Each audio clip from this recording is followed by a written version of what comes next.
Israel में भी वही स्थिति है। कुल मिलाकर हमास की ओर से भी लगातार ताबड़तोड़ जिस तरह से रॉकेट से हमले किए जा रहे हैं, अब यहां पर सवाल यह हो रहा है कि जंग तो आगे और ज्यादा बढ़ती हुई संजय मेस्टन जी दिखाई दे रही है, क्योंकि बार बार उनकी बात सही भी है कि गाजा पर जिस तरह के हमले हो रहे हैं तमाम देशों की ओर से, क्योंकि तस्वीरें भी सामने आ रही हैं, फिलिस्तीन की तस्वीरें भी हमने दिखाई, कैसे छोटे छोटे मासूम बच्चे, उनका क्या हश्र हो रहा है, ये बताने दिखाने की जरूरत नहीं है, तस्वीरें अपने आप में सारी कहानी को बयां करती हैं।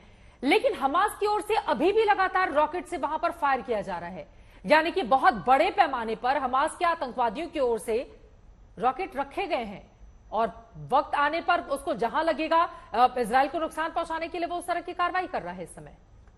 बिल्कुल चित्रा, जैसे मैंने पहले भी बताया, ये देखिए हमास वेल प्रिपेयर्ड है और वेल आर्म्ड है और इनके पास मिलिट्री आर्सेनल काफी भारी संख्या में है।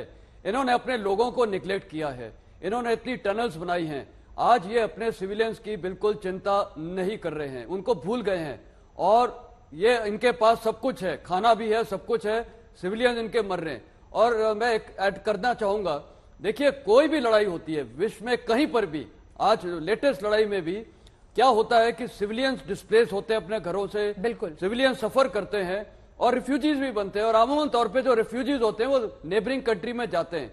यहां यूनाइटेड नेशंस का एक बहुत बड़ा काम हो सकता है जिसपे उन्होंने गंभीरता से सोचा ही नहीं है। देखिए वो अभी स्टेटमेंट दे रहे हैं इजराइल के खिलाफ कि वो एंटोनियो सेक्रेटरी जनरल स्टेटमेंट देता है कि ये तो वैक्यूम में इन्होंने नहीं किया है, आपको भी पता है क्या स्टेटमेंट है, लेकिन ऑन ग्राउंड यूनाइटेड नेशंस अभी जो कर सकता है, और अगर मैं क्योंकि मैं 2 यूएन मिशंस में रहा हूं, मोजाम्बिक और रवांडा में, देखिए जहां विल है ना सब पॉसिबल है।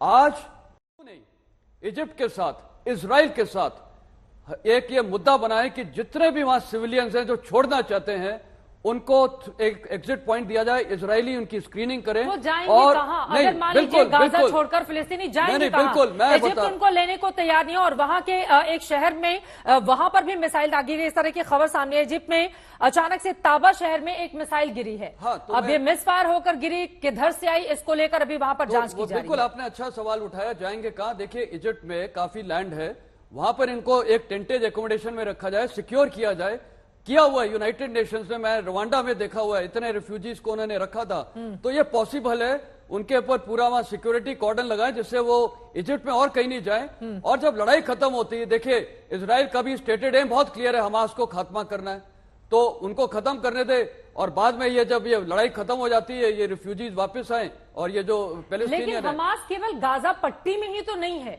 उसके अलावा भी उसका दायरा बहुत बड़ा है। हमास के नेता जाके ईरान से मुलाकात कर रहे हैं, रशिया में जाकर मुलाकात कर रहे हैं। आप कहां कहां पर हमले करोगे?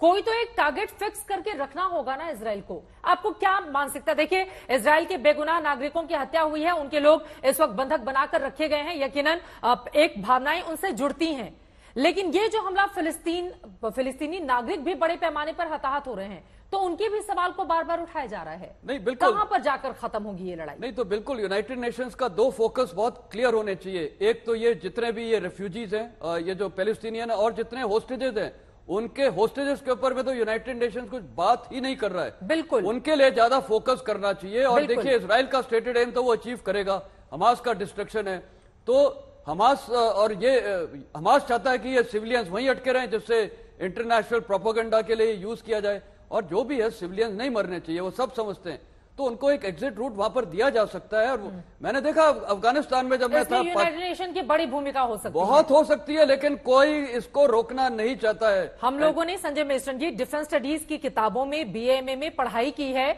जिसमें यूनाइटेड नेशन को लेकर इस तरह की अगर युद्ध हुए तो उसकी भूमिका कितनी बड़ी हो जाती है, लेकिन हमने रूस यूक्रेन युद्ध के मामले में भी देखा और आज वर्तमान वक्त में भी देख रहे हैं। बिल्कुल वो भूमिका क्यों नजर नहीं आती है? वो मतलब हाथी के दांत खाने की कुछ और, दिखाने की कुछ और, ये सिर्फ दिखावे वाला यूनाइटेड नेशन बनकर क्यों रह गया है?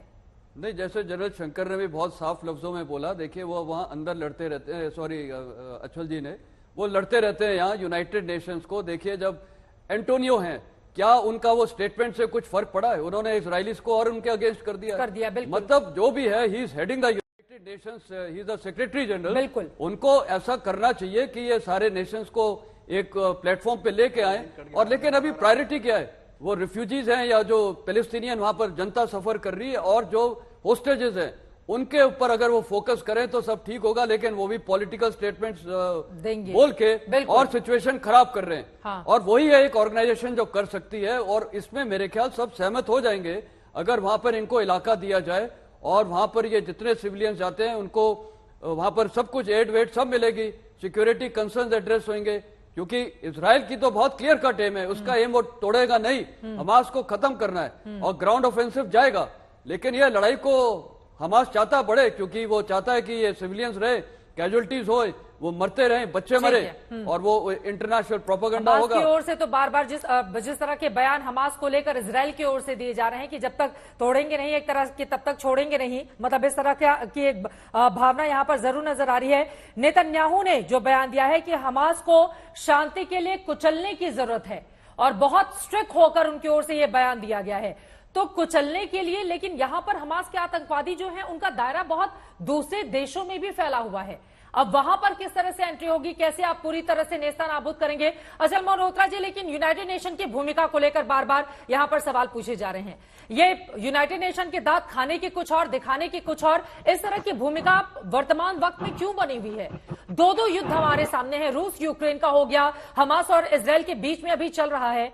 उसके बावजूद फिलिस्तीनी नागरिकों को लेकर या जो लोग बंधक बनाए गए हैं उनको लेकर भी कोई फैसला अब तक नहीं हो पा रहा है। देखिए चित्रा जी, जैसा मैंने पहले भी कहा कि यूनाइटेड नेशंस का कॉन्फ्लिक्ट सिचुएशन में अगर आप इतिहास को सीरियसली स्टडी करेंगे तो आपको मिलेगा फेलियर ज्यादा हैं, बिल्कुल, और सक्सेस बहुत कम है, बिल्कुल। और फेलियर और सक्सेसेस का वजह भी यही है कि जो जियोपॉलिटिकल पोलराइजेशन यूनाइटेड नेशंस की जो बिल्डिंग है न्यूयॉर्क में, उससे बाहर जो पोलराइजेशन है वही सेम पोलराइजेशन आपको अंदर मिलती है जब रेजोल्यूशंस डिस्कस हो रहे होते हैं। हमने तो पर्सनली जो मेरा एक्सपीरियंस है मल्टीलेटरल डिप्लोमेसी में, वो यही है कि पोजीशंस पहले से बनी है, आपने बाहर बनती हैं पोजीशंस और आके आपके रेजोल्यूशंस पे रिफ्लेक्ट होती है। ये बड़े ही दुख की बात है कि ऐसी सिचुएशन में जहां ह्यूमैनिटेरियन इश्यूज जो टॉप प्रायोरिटीज लेने चाहिए उसे आप एक तरफ रख के लैंग्वेज के ऊपर बहस कर रहे हैं कि इसमें हमास का नाम नहीं है, बिल्कुल, या उस पर इसराइल के बारे में ये कहा गया। अब कॉमा, और यकीन मानिए कॉमा और फुल स्टॉप पे भी कई बार झगड़े होते हैं यूएन के डिबेट्स में, तो ये बड़ी अफसोस की बात है। लेकिन सारांश में वही है कि वही प्लेयर्स बाहर हैं, वही प्लेयर्स अंदर हैं। इसीलिए तो हम यूएन सिक्योरिटी काउंसिल की रिफॉर्म की बात जो हम कर रहे हैं सालों साल से, और जिसमें ये प्रोग्रेस नहीं होने दे रहे, उसकी वजह क्या है? हमारा बार बार यही कहना है कि आज की तारीख में जो यूएन सिक्योरिटी काउंसिल है, यूएन ऑर्गेनाइजेशन है, या ग्लोबल गवर्नेंस की जितनी भी ऑर्गेनाइजेशन, बिल्कुल, वो कंटेम्परेरी रियलिटीज को रिफ्लेक्ट नहीं करती हैं। ये एक पर्टिकुलर कॉन्टेक्स्ट में 1900 वो सेकेंड वर्ल्ड वॉर के बाद में इन्हें बनाया गया था, तब से हकीकत बदल चुकी है। बिल्कुल, बहुत से दूसरे कंट्रीज हैं जो डिजर्व करते हैं कि वो आगे आए, इसीलिए हम एक्सपेंशन की बात करते हैं। इसीलिए मैं ये नहीं कह रहा कि वो सब रिफॉर्म के बाद ये सिचुएशंस बदल जाएंगी, लेकिन उसके पीछे जो हमारा आर्ग्यूमेंट है वो इसीलिए है कि यूनाइटेड नेशंस क्यों नहीं डिलीवर कर पा रही, बिल्कुल, इसीलिए नहीं डिलीवर कर पा रही। ये बड़ी बात आपकी ओर से कही गई है। बिल्कुल, स्थायी सदस्यों की संख्या बढ़ाए जाने को लेकर न जाने कितने सालों से सिर्फ बहस चल रही है। वहीं दूसरी तरफ हम देखिए सुधार की गुंजाइश हर जगह नजर आती है, उसके बावजूद वहां पर जो सदस्य देश बैठते हैं एकजुट होकर आखिर इस दिशा में आगे क्यों नहीं बढ़ते हैं? शंकर प्रसाद जी, इसका जवाब मैं आपसे जानना चाहूंगी। युद्ध होते रहेंगे, यूनाइटेड नेशन में बैठ के चलती रहेंगी और हालात जस के तस बने रहेंगे, स्थिति कैसे फिर सामान्य होगी?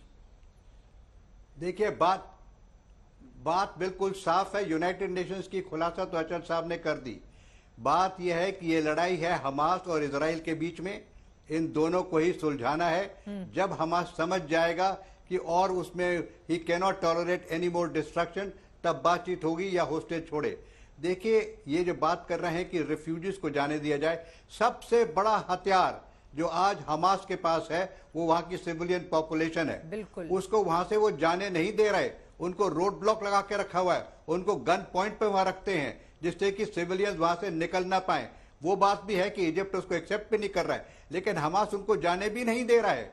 तो ये लड़ाई जो है बाहर के जो पेरिफेरल लड़ाई है, यूनाइटेड नेशंस की बात आपने बहुत विस्तार पूर्वक सुन ली, आप बयान सुनती रहती है सब जगह के, सीरिया में क्या हो रहा है, जॉर्डन में क्या हुआ, रशिया में क्या हुआ, ईरान के क्या हो रहा है, लेबनान में हिजबुल्लाह क्या कर रहा है, लेकिन this war has to end at in Gaza itself and it has to be sorted out between Israel and between Hamas. अब देखना यह कि किसकी कितनी काबिलियत है इसको झेलने की, कौन कित